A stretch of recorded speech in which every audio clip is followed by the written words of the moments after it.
Hello and welcome to the channel Mind Giants, the channel where the greatest minds of the future come to get inspired and learn. This is the second episode of our main series, the series Mind Giants. In this series, we'll basically talk about the history, main work, and ideas of the greatest minds of all time. Today, we're going to talk about the life, work, and math of one of the greatest mathematicians of all time, Leonhard Euler. Introduction and early life. Leonhard Euler was a Swiss mathematician, physicist, and doctor born on April 15, 1707. Contemporary of many other mind giants such as Immanuel Kant, David Hume, Sir Isaac Newton, Adam Smith, Leibniz, etc. Like many of his Enlightenment peers, he worked on many different fields inside the knowledge area. Euler created functions, popularized the pi symbol for representing pi value, also making contributions in areas such as logic, graph theory, applied knowledge, trigonometry, geometry, calculus, and number theory. Born in Basel, a now middle-sized city in Switzerland, Leonhard showed a high intellect since his childhood. Euler demonstrated genius-level intellect. His IQ is estimated to be around 190, based on his early achievement. Just to put in perspective, the average IQ range is between 90 and 110. The average American IQ is 98. The country with the highest IQ is Japan, with around 106. 190 is high even for geniuses. For instance, Einstein had an IQ of 160. In his childhood, he studied with a tutor. After studying privately, he went to the university, and in his teen years, he already had a master's degree. At 20, in 1727, he moved to St. Petersburg, joining the Navy and later on becoming a university professor. Only 2 years after this, he released his first work. In 1729, Leonhard released a dissertation on the physics of sound.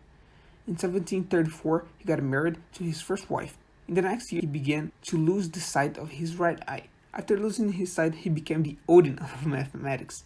Just like in the mythology, he became wiser. In 1736, at only 29 years old, the genius released his first book, Mechanica. In this book, he talked about mechanics principles extending what Newton had already done, with many new equations and formulas. Adulthood and later life. Even at such a young age, Leonhard was appointed the mathematician director of Berlin Academy. He was invited by Frederick the Great himself. However, he also kept contributing to St. Petersburg's Academy, contributing largely for both. He became the director in 1741, actually becoming the head of the organization for a period in 1759. In 1744, the mathematician released an astronomy work on comets, showing his talent in another area. In 1748, he released Introduction to the Analysis of the Infinite, a 2-volume work that lays the foundation to the mathematical analysis. It did for modern analytic geometry and trigonometry what the elements of Euclid had done for ancient geometry. As a result of tendency to render mathematics and physics in arithmetical terms has continued ever since. The same year, the mathematician wrote about calculus, although it was only released in 1755. It was a very significant work. The text called Foundations of Differential Calculus founded the differential calculus, which is one of the 2 branches of calculus, together with integral calculus. The same year, he was elected a foreigner member of the Royal Swedish Academy of Science and French Academy of Science.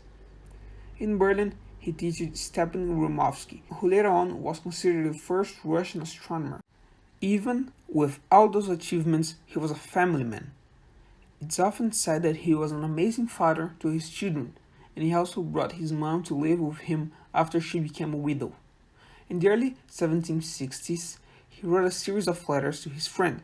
In those letters, he expressed his beliefs in topics like philosophy and religion, besides mathematics and physics.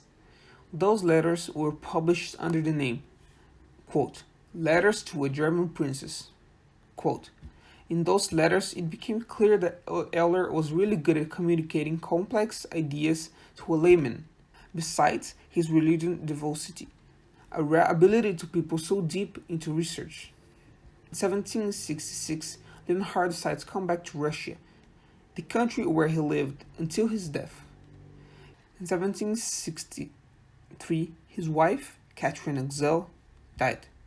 Katerina was the mother of all Euler's children, which, out of 13, only 5 lived. In fact, They were married for almost 40 years until death separated them. After her death, the mathematician only stayed single for 3 years, because in 1766 he married Catherine's half-sister, Salome Abigail Guzel, who was 16 years younger than Euler and her sister, both born in 1707. Euler also did an amazing work on notations, besides his pure mathematical development. He enriched mathematics with substantial new concepts and techniques. He introduced many current notations, such as the sigma symbol for the sum, the symbol E for the base of natural logarithm, ABC in small caps for the sides of a triangle, and ABC in large caps for the opposite angles, the letter F and parentheses for a function, and E for the square root of -1. He also popularized the use of the symbol pi for the ratio of circumference to diameter in a circle. He also discovered the major logarithm of the negative numbers and showed that each complex number has an infinite number of logarithms. In his later years, he was still working. In 1783, he discovered quadratic reciprocity, an essential part of number theory nowadays. The same year, he died. On September 18, 1783, in St. Petersburg, he died from a brain hemorrhage discussing Uranus, the newly discovered planet. Euler was a great man with a great brain, a great heart, and a great soul. One of the most, if not the most important mathematicians of all time. So this is it for today. The life and work of Leonhard Euler. This channel is a project from two students that want to see a better world. A world that's more educated and more happy. The future is bright. Humanity is incredible. The past will inspire and guide us to a more conscious future where people will be smarter, healthier, and happier. So stay tuned, because we release incredible videos 3 times per week, Tuesday, Thursdays, and Saturdays at 6 p.m. New York time. Hope you stay well and have a great day.